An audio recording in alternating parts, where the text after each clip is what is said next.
வணக்கம், நான் Vignesh and welcome back. Thoothukudi சைடில் விளாத்திக்குளம் அப்படிங்கிற இந்த ஒரு சின்ன ஒரு கிராமத்தில் ஒரு +2 படிக்கிற ஒரு பிள்ளைய பார்த்தீங்கன்னா பாலியல் வன்கொடுமை செஞ்சு கொலை பண்ணியிருக்கிறாங்க. இப்போ எல்லாத்துக்குமே தெரியும் +2 பார்த்தீங்கன்னா போர்டு எக்ஸாம் போயிட்டு இருக்குன்னு.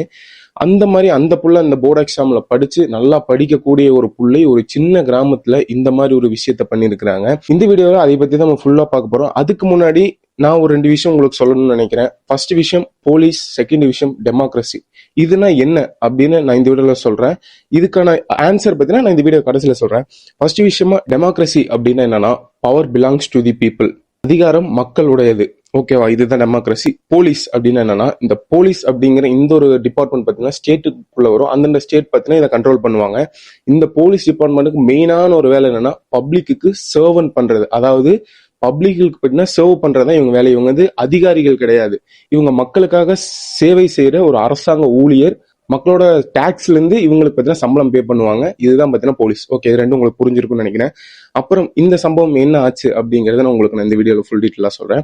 ஃபர்ஸ்ட் ஆஃப் ஆல் இது எங்க நடக்குதுன்னா தூத்துக்குடியில விளாத்திக்குளம் அப்படிங்கிற இடத்துக்கு பக்கத்துல ஒரு சின்ன கிராமத்துல இந்த ஒரு புள்ள பாத்தீங்கன்னா படிச்சுட்டு இருக்காங்க. பேர் சொல்லக்கூடாது, ஏன்னா இது வந்து மைனர், அதனால பேர் பார்த்தீங்கன்னா வெளியே சொல்லக்கூடாது, அது வந்து தப்பு. ஸோ இப்படிப்பட்ட இந்த பொண்ணு பார்த்தீங்கன்னா 12th போர்டு எக்ஸாம் நைட் உட்காந்து படிக்கிறாங்க. ஒரு எமர்ஜென்சி காசஸ், அது யூரினா இருக்கட்டும், அந்த மாதிரி ஒரு எமர்ஜென்சி காசஸ்னால அவங்க வீட்டில் பார்த்தீங்கன்னா பாத்ரூம் ஃபெசிலிட்டிஸ் கிடையாது. ஸோ அதனால அவங்க வீட்டுக்கு பின்னாடி இருக்கிற இந்த ஒரு காடு மாதிரி இருக்கிற ஒரு பகுதிக்கு போய் ஒதுங்குறாங்க. ஈவினிங் பார்த்தீங்கன்னா ஒரு 6 மணி கிட்ட இருக்கும். அந்த மாதிரி போய் ஒதுங்குறாங்க. ஸோ ஒதுங்குறாங்க. அப்போ பார்த்தீங்கன்னா அவங்க ஓகே, ஒரு அரை மணி நேரம் ஆறு, 1 மணி நேரம் ஆறு, வீட்டுல பாத்தீங்கன்னா பிள்ளைய காணும் அப்படின்னு சொல்லி அவங்க அம்மாவா இருக்கட்டும், அவங்க அப்பாவா இருக்கட்டும், எல்லாரும் போய் தேடுறாங்க. விடிய போய் தேடுறாங்க. ஒரு 10 மணி முடியும் தேடிட்டு அங்க பக்கத்துல இருக்கிற போலீஸ் ஸ்டேஷனான குளத்தூர் அப்படிங்கிற இந்த போலீஸ் ஸ்டேஷன்ல போய் கம்ப்ளைண்ட் கொடுக்க போறாங்க.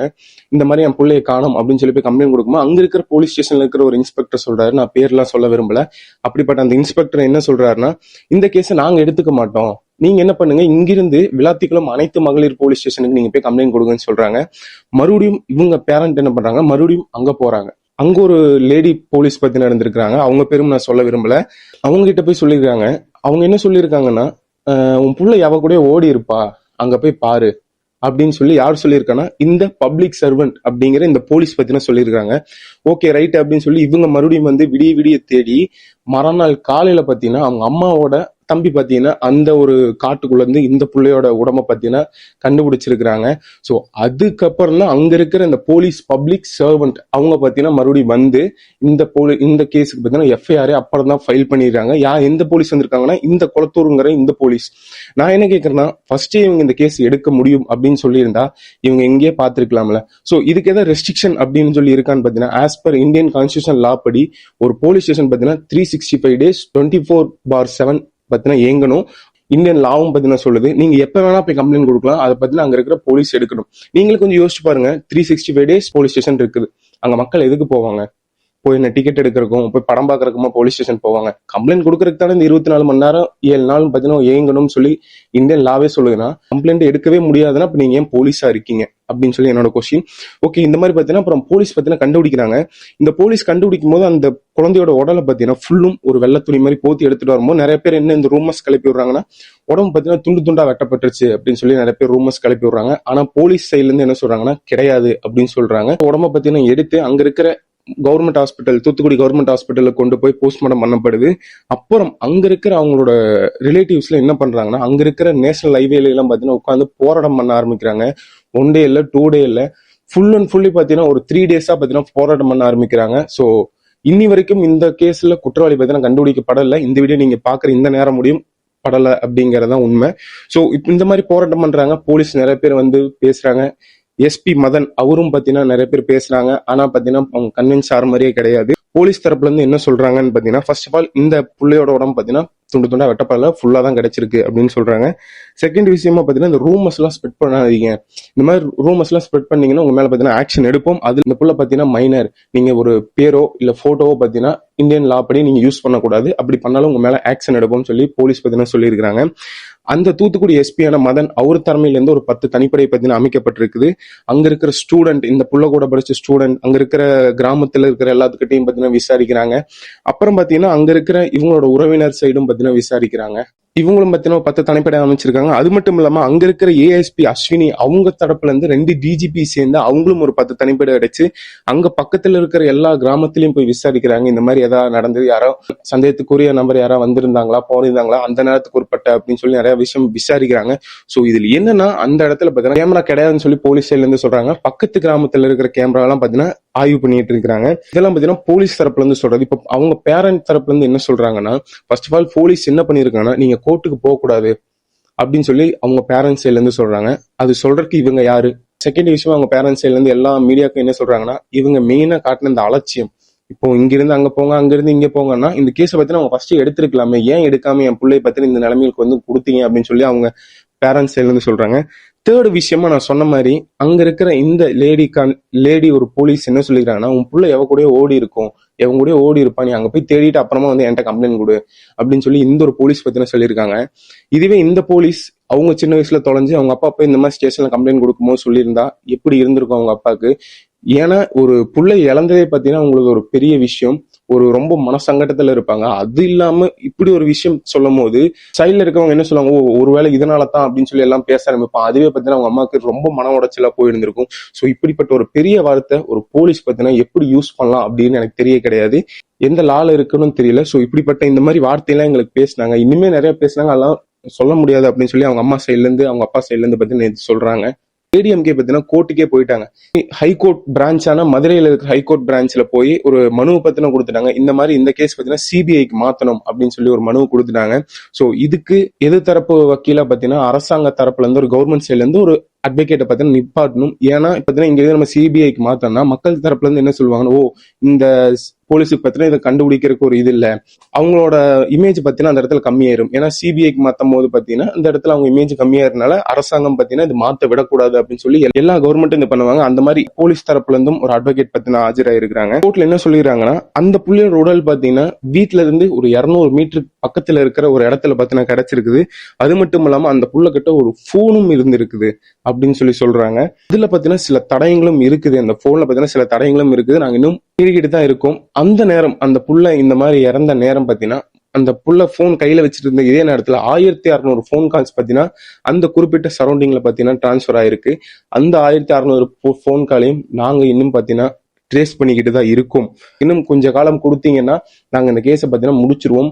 அது மட்டும் இல்லாம 212 பேர்கிட்ட பாத்தீங்கன்னா இன்னும் பாத்தீங்கன்னா விசாரணை போய்கிட்டு தான் இருக்கு அப்படின்னு சொல்லி அவங்க சைட்ல இருந்து சொல்றாங்க. டிபார்ட்மெண்ட் தரப்புல இருந்து என்ன சொல்றாங்கன்னா, குற்றவாளிகள் இவங்களுக்கு ரொம்ப நெருங்கினவங்களா யாராதான் இருக்கக்கூடும் அப்படின்னு சொல்லி டிபார்ட்மெண்ட் போலீஸ் சைட்ல இருந்து பாத்தீங்கன்னா இனிமே சொல்லிக்கிட்டு இருக்காங்க. குற்றவாளியை நாங்க சீக்கிரம் புடிச்சிருவோம் அப்படின்னு சொல்லி இந்த கவர்மெண்ட் அட்வொகேட் தரப்புல இருந்து கோர்ட்ல பாத்தீங்கன்னா சொல்லி இருக்காங்க.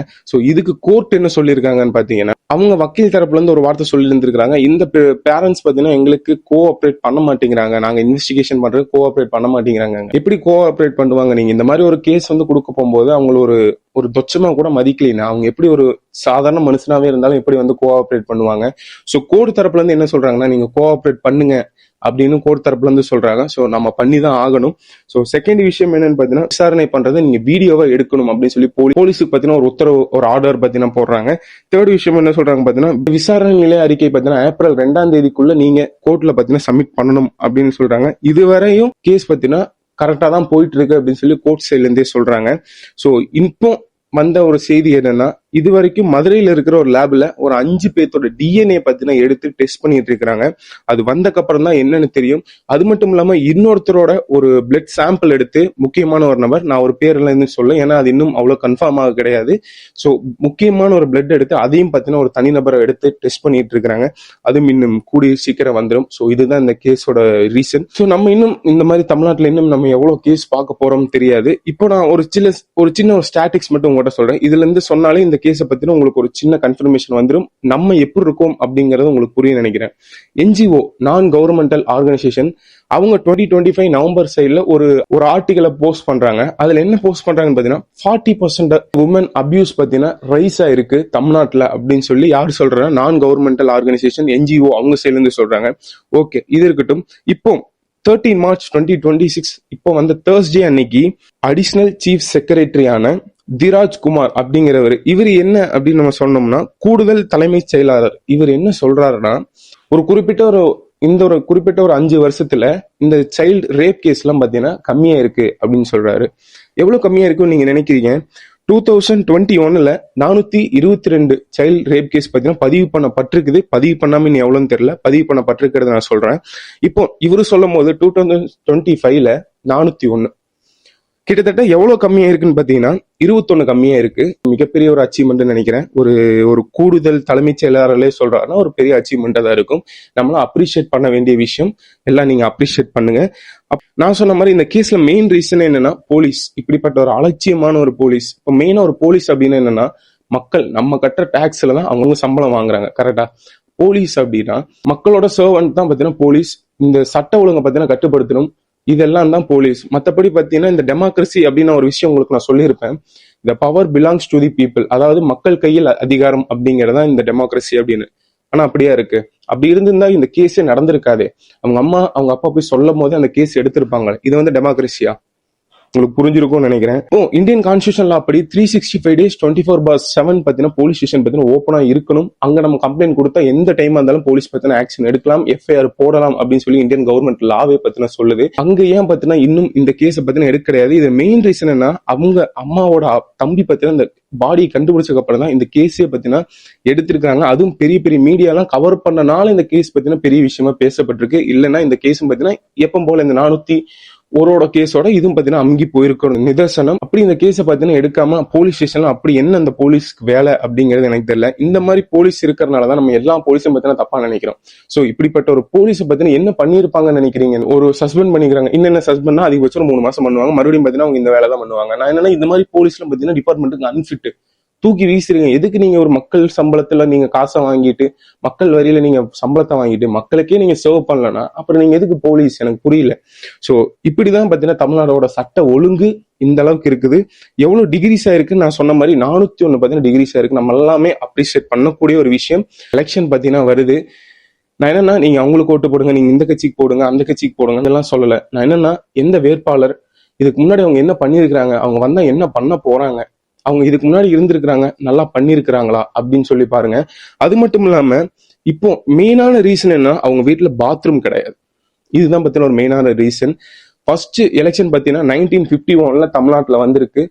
இப்போ 2026 எலெக்ஷன் வந்திருக்கு. ஒரு குறிப்பிட்ட ஒரு 70 ஆண்டுகள் நம்ம கூட வச்சுக்கிட்டாலுமே இந்த 70 ஆண்டுகள்ல அங்க இருக்கிற ஒரு வீட்டுக்கு ஒரு பாத்ரூம் கட்டி தர முடியாதா ஒரு கவர்மெண்ட்னால? எனக்கு அதுதான் புரியல.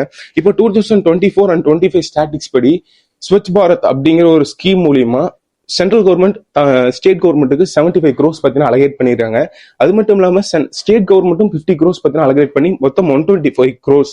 இதுல 125 கோடியில ஒரு பாத்ரூம் கட்ட முடியலையா இந்த 70 வருஷத்துல? அப்படிங்கிறது என்னோட கேள்வி. ஸோ இந்த மாதிரி இன்னும் யாருக்கும் நடக்கக்கூடாது. இந்த சட்ட ஒழுங்கு பத்தினா கவர்மெண்ட் பத்தினா இன்னும் எடுத்து நடத்தணும். ஓட்டு பத்தினா போடுங்க, காசு வாங்காதீங்க, உங்களுக்கு பிடிச்சவங்களுக்கு போடுங்க. என்ன பண்றாங்க ஏது பண்றாங்க, யாரு அங்க இருக்கிற கேண்டிடேட் அவங்க என்ன ப்ராமிஸ் பண்ணிருக்காங்கன்னு பார்த்துட்டு போடுங்க. இந்த மாதிரி இன்னும் யாருக்கும் நடக்கக்கூடாது அப்படின்னு தான் நம்ம ஒவ்வொரு வீடியோலும் சொல்லிட்டு இருக்கோம். ஸோ மறுபடியும் சொல்லுவோம், யாருக்கும் இந்த மாதிரி நடக்கக்கூடாது. நான் அடுத்த ஒரு நல்ல வீடியோல உங்களுடன் சந்திக்கிறேன். Until then, bye from Vignesh. Bye.